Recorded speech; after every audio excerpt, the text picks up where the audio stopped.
이제 책에서도 이야기하는 게 이제 돈의 주인이 되는 공부를 해라. 네. 이렇게 이야기하시는데 네네. 그거는 어떻게 그렇게 될 수 있나요? 자, 그거는 요즘은 많이 생각을 하시는데 돈에 대해서 되게 솔직하게 생각하고 내가 돈을 왜 버는지에 대한 성찰이 먼저인 것 같습니다.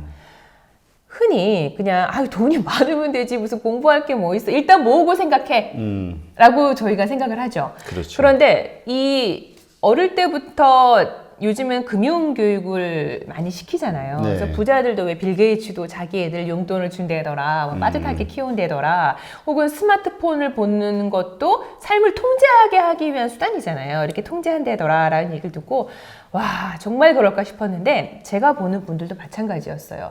이분들은 부는 결국 관리의 문제라고 생각을 하더라고요. 아, 관리. 네, 관리의 문제인 게 우리가 간혹 TV에서 이해 안 되는 사람 나오잖아요. 옛날에 뭐 크리스마스 때면 나오는 맥컬리 컬킨 나 홀로 집에 나오는 그 꼬마도 그 엄청나게 많은 돈을 어렸을 때 돈방 속에 앉았잖아요. 그렇죠. 근데 최근에 모습 보셨죠? 예, 뭐 아주 막 돈을 펑펑 쓰고 마약에 빠지고 뭐 난리가 아니던데. 얼굴도 완전 그 귀여운 얼굴은 어디로 사라지고. 자, 그 사람이 너무 어렸을 때 돈이 관리가 안 될 때 너무 많은 돈이 간 거죠. 그리고 또 부모와의 또 이런 부모도 제대로 된 금융교육이 안 된 사람이기 때문에 하루에 사실 1억 쓰기가 어렵겠어요. 뭐 한 달에 10억 쓰기가 어렵겠어요. 돈의 액수는 벌기는 그렇게 어려운 것 같아도 제대로 되는 관리를 배우지 않았다면 돈은 물 빠진 이 손에 든 모래알처럼 빠져나간다고 생각을 하시더라고요. 그래서 그게 뭐 로또의 저주 그래서 그게 왜 일단 나는 잘할 수 있는데 라고 생각하는데 그분들의 특징을 보면 대부분 어릴 때부터 제대로 돈을 관리해 본 부모가 없었던 거예요. 그리고 그러니까 자신도 그런 거를 제대로 못 해봤던 거죠. 그러니까 왜 우리도 일용직이신 분들도 돈을 뭐 한 달에 100만 원을 하루에 100만 원을 버실 수도 있잖아요. 네. 근데 그게 돈이 세이빙이 안 되는 이유가 여기서 장기적으로 아까 제가 봐야 될 큰 그림을 못 보시기 때문에 100만 원 있으면 100만 원을 쓰고 10만 원을 벌면 10만 원을 쓰는 거예요. 그 장기적인 공부가 안 되면 결코 큰 부가 모이지 않더라라는 거죠. 그러니까 결국 부는 관리의 문제다라는 생각이 들었고요. 그러니까 장기적인 그림을 제가 계속 말씀을 드리는데 결국은 내가 이 돈으로 뭘 하고 싶은지를 생각해 봐야 된다는 겁니다. 제가 항상 드리는 말씀이 로또에 당첨되면 뭐 하실 거냐고 많은 분들께 강의를 하면서 물어보는데 참 저도 여쭤보면서 굉장히 놀라요. 우리는 이렇게 서로 달라가지고 소통이 어렵다고 얘기하잖아요. 네. 근데 돌아오는 대답은 너무나 똑같아요. 대표님께도 여쭤보고 싶지만 대표님 똑같은 답을 하실까 봐. 뭔데요? 로또 당첨되면 뭐 하시겠어요? 로또 당첨되면요? 네. 저는 제가 생각하는 어떤 그 투자 분야가 있는데 거기다가 다 투자를 하겠어요. 그건 벌써 대표님이 이 프로를 하시면서 많은 돈에 대한 공부가 되어 있으신 거예요. 아, 그래요? 네. 제가 만난 대부분의 사람들은 생각 안 해본 사람이 없잖아요, 솔직히. 네. 근데 대부분 첫 번째는 뭔지 아세요? 집을 삽니다. 부동산을 삽니다. 그러니까 이게 우리가 그만큼 거기 힘들게 살고 있다는 뜻이기도 하죠. 그렇죠. 근데 그 다음에는 해외여행을 갑니다. 그 다음에는 뭐 차를 삽니다. 너무 똑같은 거예요. 소비네요, 다. 네, 너무 똑같고 제가 못 이룬 거를 일단 갖고 싶다는 거죠. 그래서 충분히 이해를 하죠. 저도 마찬가지니까요. 그래서 어디 돈벼락 맞을 때 없나 생각하잖아요. 그래서 그 다음을 여쭤봤어요. 그러면은 그러고 나서도 돈이 남으시면 뭘 하시겠어요? 라고 질문을 드리면 거기에 답을 하시는 분이 별로 많지 않았어요. 그러니까 돈을 벌겠다는 욕망은 가난한데 그 돈으로 나를 얼마나 행복하게 할지에 대해서는 생각을 안 해보신 거죠. 그러니까 돈을 왜 버는지에 대한 생각은 크게 필요하다고도 못 느껴본 거예요. 일단 벌고 그 다음에 행복해야지. 근데 제가 보니까 돈이 많아도 행복한지 모르는 분들이 너무 많고요. 그 돈이 가족을 가르고 또 뭐 부부를 가르고 이렇게 더 이상 행복을 주지 않는다면 그거는 종이다발에 불과한 거잖아요. 그러니까 미리 그 돈으로 나는 어떻게 행복해야겠구나. 그 얘기를 하려면 내가 뭘 좋아할 때 행복하는지를 알아야겠죠. 그렇게 되면 오히려 거꾸로 더 동기부여가 된다는 거죠. 이 돈은 어디까지나 나를 행복하게 위한 수단으로서 이렇게 만들어야 되겠다. 명확해지는 거잖아요. 예를 들어 뭐 내가 좋아하는 가치 아니면 내가 정말 하고 싶었던 거, 뭐 투자가 됐던 아니면 내가 뭐 어떤 취미를 하고 있는데 그거를 좀 더 키워보고 싶다든가. 그럼 내 꿈이 거기에 발현이 되는 거죠. 아니면은 내가 어렵게 자란 만큼 나 같은 친구들에게 작은 마음이라도 도움이 된다던가 그런 구체적인 쓰임새도 이제 생각을 해봐야 된다는 겁니다. 네. 그러니까 하여튼 돈에 대해서는 네. 일단 돈이 뭐 정기적이든 아니면 네. 비정기적이든 갑자기 들어오든 그 돈을 어떻게 사용할 것인가. 네. 그거 일반 소비이냐 아니면은 정말 그걸 뭐 더 불리는 것이냐. 뭐 네. 이런저런 성격에 따라서 또 많이 틀려지겠네요. 네네. 자, 그럼 이제 커뮤니케이션에 대해서 좀 질문을 드릴게요. 네. 우리가 일반적으로 이 뉴스에서도 보면은 진짜 뭐 비행기 1등석 탄 사람들이 사건 사고 저지르는 경우 네. 많잖아요. 일방적으로 막 내가 원하는 뜻대로 안 돼서 네, 맞습니다. 뭔가 갑질을 하다가 네, 네. 뭐 망신당하기도 하고 네. 재벌가 집안 뭐 그쵸. 식구들도 그렇고 어떤가요? 이 커뮤니케이션이 그러니까 너무나 풍족하게 살았기 때문에 다른 사람의 입장을 생각 못하거나 배려하지 못하는 게 몸에 익지는 않았을까요? 자, 물론 그런 분들이 제가 볼 때는 있죠. 그런 네. 분들이 약간 어설프게 돈이 있으신 분이라고 저희는 표현을 해요. 그러니까 돈 맛을 아시는 거죠. 돈질이라고 저희가 얘기하잖아요. 왜냐하면 돈이 굴복하는 그런 거를 사람이 중독이 되다 보니 자기를 보고 굴복하는 게 아니라 돈을 보고 굴복하는 것임에도 불구하고 그 맛에 중독이 되는 거가 아닐까 생각이 들었어요. 근데 정말 돈이 많은 부자들은 그게 그렇게 돈 때문에 사람이 진짜 굴복하지 않는다는 걸 아시거든요. 요즘 드라마 같은 데 보면 갑질하는 거 뭐 이런 거 많이 나오잖아요. 네, 그렇죠. 갑질하는 거. 근데 사실 평범한 우리도 갑질을 할 수 있거든요. 그 갑질이 뭐 정말로 뭐 재벌가만 있는 게 아니라 내가 상대방보다 조금 더 위에 있다. 권력을 가지고 있다, 우위에 있다고 생각할 때 우리의 이제 뇌에서 이성을 담당하는 전두엽이 마비가 된대요. 내가 권력을 갖고 있다고 하면 심취가 된다고 권력에 합니다. 취했다 뭐 이런 그렇죠. 말이 있네. 정말로 권력에 네. 취한답니다. 그래서 제대로 남과 공감하기가 어려워진다는 거예요. 실제로 그렇다고. 그래서 우리가 흔히 야, 걔 변했어. 야, 걔 돈 좀 벌더니 변했어. 정말 사람이 의식하고 노력하지 않으면 변할 수밖에 없는 존재라는 네. 거죠. 그렇기 때문에 진정한 부자들은 그런 거를 사실 오랜 시간 동안 이제 보고 주변이나 이런 걸 보고 자기 성찰에 능한 사람들이에요. 정말 부자들은 자기 성찰을 잘 했기 때문에 부의 흐름도 깰 수 있었고 자신이 뭘 잘하는지에 대한 성찰도 끝낸 분들이기 때문에 그거에 대한 그 자기 자신에 대해서도 잣대를 갖고 있죠. 그렇지 않으면 한순간에 사회적인 비난을 받을 수 있다는 것도 너무 잘 알고 계세요. 그래서 굉장히 겸손하신 매너가 돋보이시는 분이 많아요. 그러니까 그게 그런 거일 수도 있는 거죠. 그러니까 천성적으로 자기가 뭐 겸손하고 이게 몸에 배었을 수도 있지만 자기 네. 스스로 이렇게 훈련하는. 그렇죠. 네. 훈련이라는 단어 맞습니다. 그래서 저는 그 우아함의 기본이 타고나는 게 아니라고 생각해요. 마치 자전거를 잘 타야 우리가 그 자전거를 연습을 해야 탈 수 있듯이 그래서 왜 우리가 흔히 부자들, 대대로 부자한 명문가에 있는 그 부자들에게서 보이는 어떤 매너나 몸에 익은 태도라고 얘기를 하잖아요. 그런 게 의식적으로 어릴 때부터 혹은 커서도 자기가 의식적으로 관리가 되지 않으면 남들한테 그냥 욱하고 그냥 나의 그 민망한 모습이 나오게 되거든요. 그래서, 네. 그러니까 자기 뭐라 그럴까요? 성격 아니면 네. 자기의 어떤 말이 됐든 생각이 됐든 행동이 됐든 관리할 줄 아는 네. 어떤 그게 있네요. 관리력이. 네, 맞습니다. 그래서 저는 가장 큰 게 절제와 관리, 통제를 평생 해오신 분들이 아닐까. 그래서 성공을 거뒀다고 생각해요. 네. 지금 그러한 분들이 이제 이제 보통 이제 그런 어떤 네. 연륜이 있는 분들은 네, 네. 나이가 아무래도 좀 있을 것 같고요. 그쵸. 그러한 분들이 키우는 자녀 교육, 네. 자녀들도 그런가요? 아니면 참 이게 자녀 교육이 예. 부자들한테도 가장 큰 문제예요. 우리도 돈 문제하고 자식 문제가 사실 제일 큰 문제잖아요. 부자들도 똑같아요. 부자들도 돈 고민을 하고요. 돈 고민이 없을 것 같은데도 돈 고민을 하고 그리고 자식이 가장 큰 문제입니다. 근데 사실 근데 재밌는 사실을 보면 부자들이라고 해서 우리하고 크게 다르지 않기 때문에 대립하는 부모와 자식 간도 꽤 많겠죠. 그렇죠. 이제 그런 걸 제가 이제 유형을 보면 그러니까 자수성가하신 분들이랑 이제 그 자제분들, 그러니까 상속자들이랑 보면 굉장히 트러블이 많으시더라고요. 이제 왜냐하면 자라온 배경이 너무 다른 거죠. 그렇죠. 어려운 가운데서 네. 일군 사람하고 고생하며 네. 그걸 그냥 누리는 사람하고 좀 그렇죠. 틀리겠죠. 서로가 이해가 안 되는 거예요. 자, 그렇게 본인은 그야말로 무일푼에 시작해서 많은 걸 이루었어요. 그럼 그 다음 수순은 어떻게 되시겠어요? 자식에게 교육을 올인하시겠죠. 그렇죠. 굉장히 좋은 교육을 시키고 해외에도 보내고 그러고 돌아와요.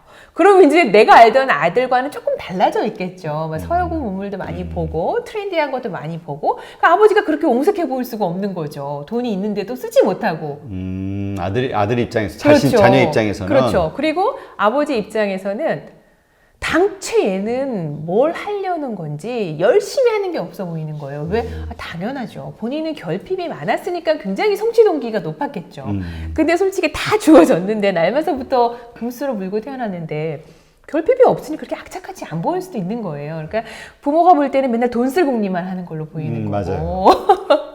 그래서 한 번은 그래서 제가 아까 한도를 말씀드렸잖아요. 이제 굉장히 유명하신 이제 여성 이제 빌딩도 가지고 계시고 한남동에 유명한 엔티에이징 하는 이제 전문의이신데 이분도 이제 아드님이 고민인 거예요. 그러니까 사실 아까도 얘기 드렸지만 이 원장님이 이 카드를 만들고 싶어 하지는 않았어요. 근데 이제 아드님이 너무너무 갖고 싶은 거예요. 주변에 다 홈내고 다녀야 되니까. 그런 사람들이다 보니까 그래서 막 쫄랐는데 저희는 안 되죠. 본인이 자격 기준이 안 되니까. 근데 어머니는 가능하니까 어머니를 쫄른 거예요. 그래서 어머니를 쫄라서 본인이 이제 그 가족 카드를 만들었죠.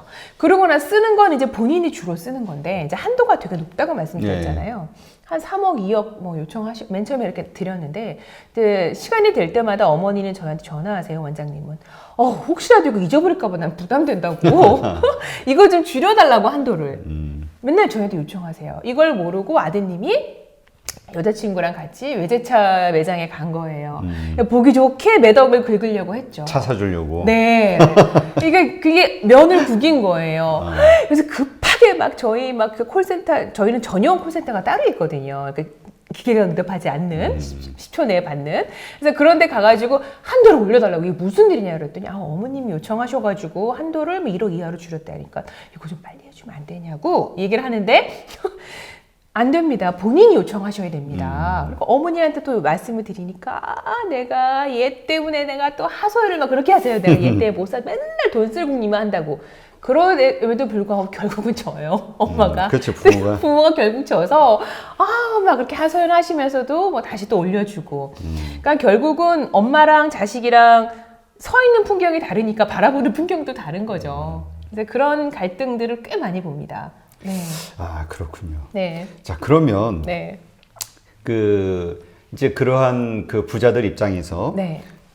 뭐라 그럴까요? 이제 커뮤니케이션이 이제 중요한데 요즘 특히 SNS가 그렇죠. 많이 활발해 있잖아요. 네네. 이 SNS 잘못해가지고 망신당하는 경우도 있고. 그럼요. 예. 이 부자 근데 또 어떻게 생각해 보면은 그런 사람들이 뭐 구태여 뭐 SNS를 할 필요가 있을까? 안 할 것 같기도 하고. 네. 어떤가요? SNS를 바라보는 그들의 어떤 활용도는? 일단은 제가 볼 때 그분들이 갖고 있는 가장 큰 특징 중에 하나는 호기심이에요. 호기심이고 그러니까 제가 굉장히 고아로 회장님이 되신 분을 만나서 회장님, 혹시 회장님이 그렇게 큰 기업을 일구시는데 방해가 되는 게 뭐였습니까? 라고 물어봤더니 무관심이었어요. 무관심해서는 돈을 벌 수가 없어요. 이 말이 또 맞는 말씀이시더라고요. 그러니까 세상의 흐름, 돈의 흐름, 변화의 흐름을 굉장히 궁금해하세요.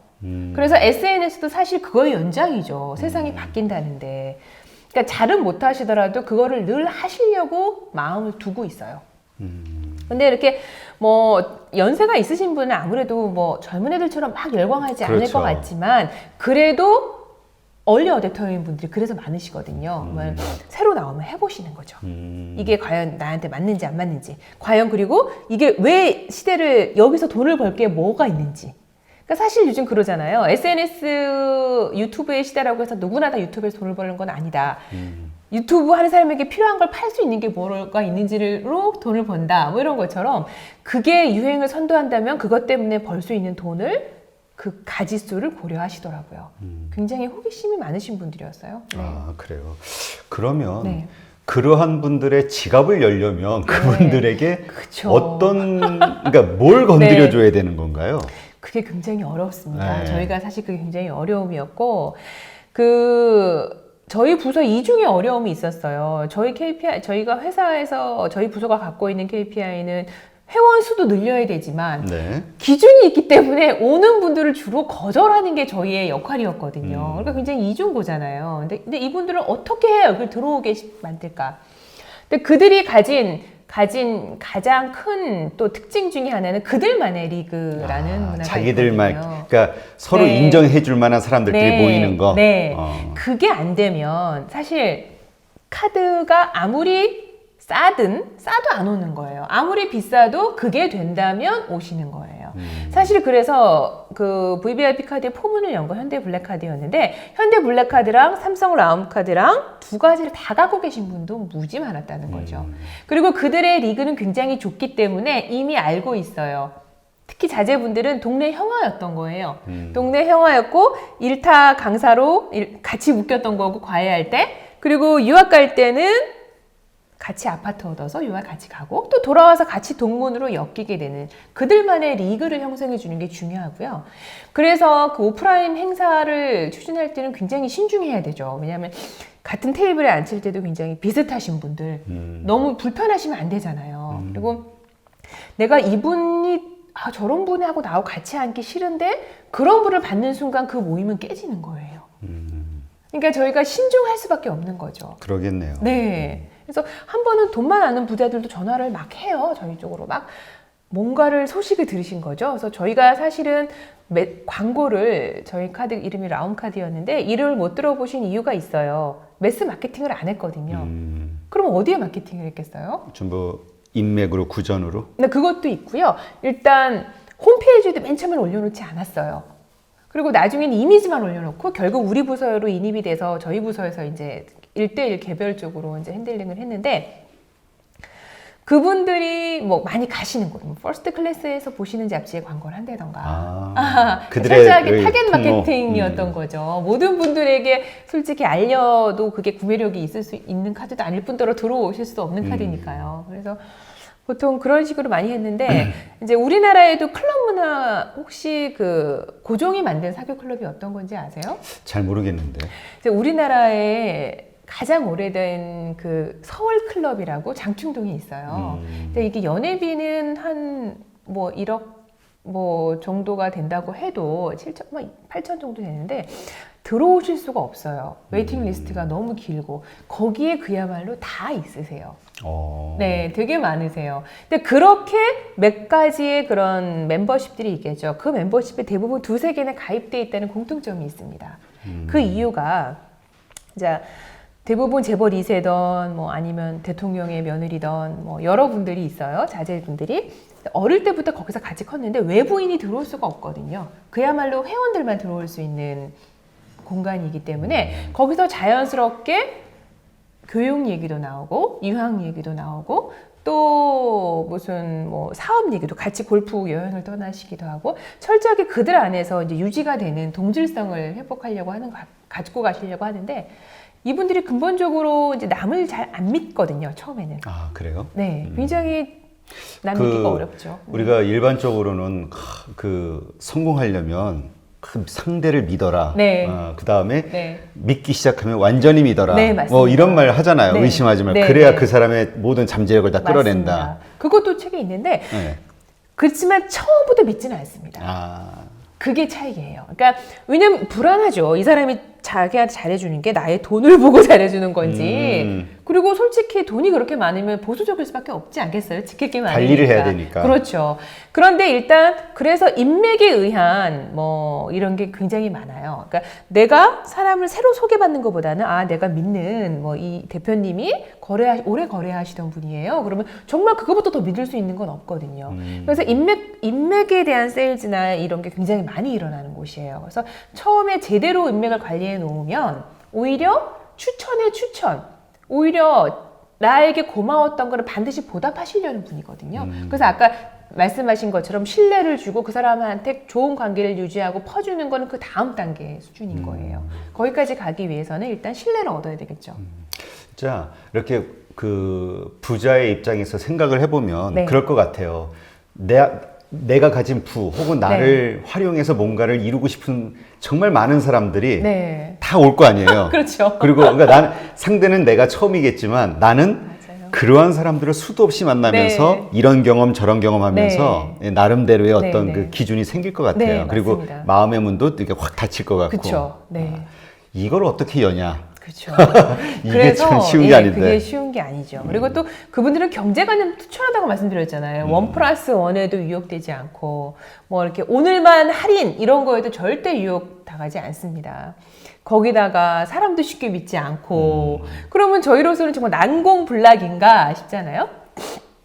그 대신 그들에게 주어지는 거는 저희가 그분들의 철저한 라이프 스타일을 이해하고 그분들이 원하시는 거에 딱 맞춘 서비스를 해드리는 거죠. 네, 그분들에게 특별한 가치와 특별한 경험을 제공하는 게 가장 큰 거였어요. 그러니까 그게 사실 200만 원이나 되는 연회비를 받으면 뭘 해줘요? 라고 물어보세요. 대표님 뭘 해줄 것 같으세요? 글쎄 말이에요. 그렇죠. 참. 뭐 할인 해주나? 뭐 할인도 물론 있어요. 할인도 있지만 할인은 그게 키 서비스가 아니에요. 킬링 서비스가 아니고 물론 업그레이드도 해드려요. 비행기. 예를 들면 뭐 미주나 유럽 같은 구간 멀리 가시잖아요. 10시간 네. 이상 가시는데 비즈니스를 끊으시면 퍼스트로 업그레이드. 가격이 엄청나죠. 그렇게 한두 번 해드리는 서비스가 있었고요. 뭐 VIP 이제 리무진으로 이제 공항 갈 때 송영 모셔드리고 이거 하는 것도 사실 굉장히 큰 이제 뭐 돈으로 따지는 것보다 굉장히 편리하고 의미가 남다르잖아요. 리무진 송영 서비스 해드리는 게. 자, 그런 것도 있지만 가장 근본적으로 저희 삼성 라운카드에서 킬링 서비스를 밀었던 거는 컨시어지였어요.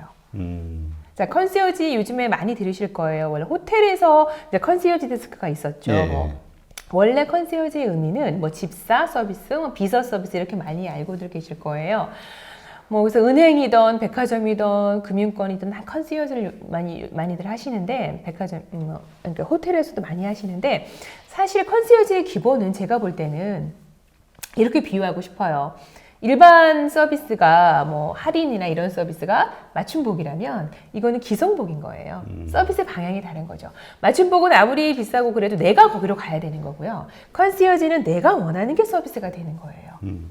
고객이 원하는 그 라이프 스타일에 맞춘 컨시어지를 제공을 해드렸는데 맨 처음에 가장 많은 건 여행 서비스였어요. 그러면은 해외여행 서비스 아니 요즘 해외여행 너무 많이 가는데 홈쇼핑에도 너무 많이 나오잖아요. 네. 근데 그게 무슨 특별한가요? 라고 생각하실 수 있는데 저희가 해드리는 컨시어지는 이런 거였어요.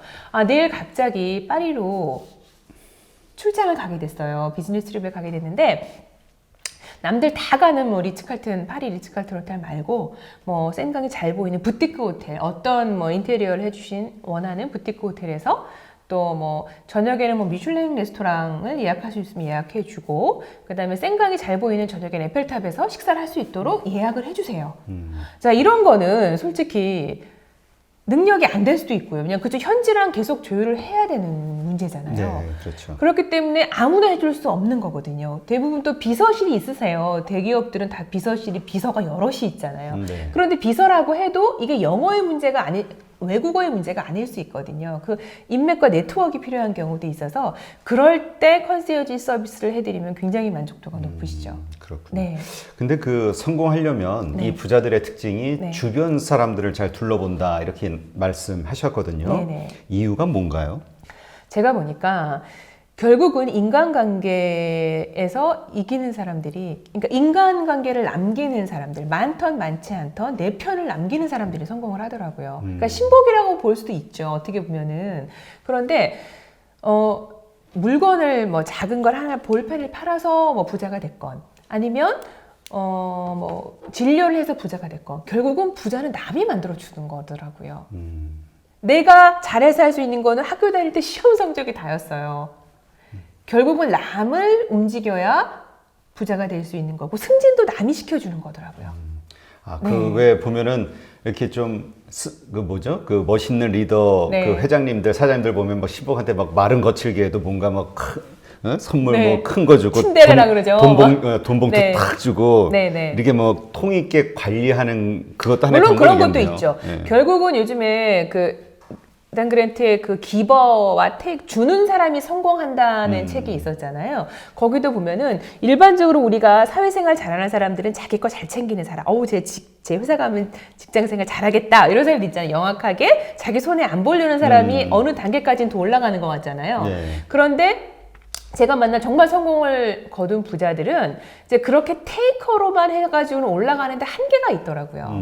나중에는 결국에는 사람을 남기는 거고, 내가 그 사람을, 나를 좋아하는 사람을 팬층으로 만들고, 그 사람을 전폭적으로 믿어주고, 신뢰하고, 그 사람이 일을 잘할 수 있도록 도와주고, 그거 판을 키워가는 것 같더라고요. 그러다 보니까 내가 움직이지 않아도 그들이 나의 팬이니까, 그리고 나는 그들에게 전폭적인 내가 줄 수 있는 걸 지원을 하니까 통 큰 어떤 그림이 그려지는 거예요. 그래서 정말 하수인 사람이 내가 모든 걸 다 하려고 노력하는 사람인 것 같아요. 그러니까 지금 이 네. 순간에 네. 요만큼의 이득을 내가 안 놓치려고 아둥바둥거리다가는 네, 그게 네. 한계인데 네, 네. 다음 그림을 생각하고 네. 멋있게 탁 오히려 주고 네, 네. 결국 사람을 남겨야 되더라고요.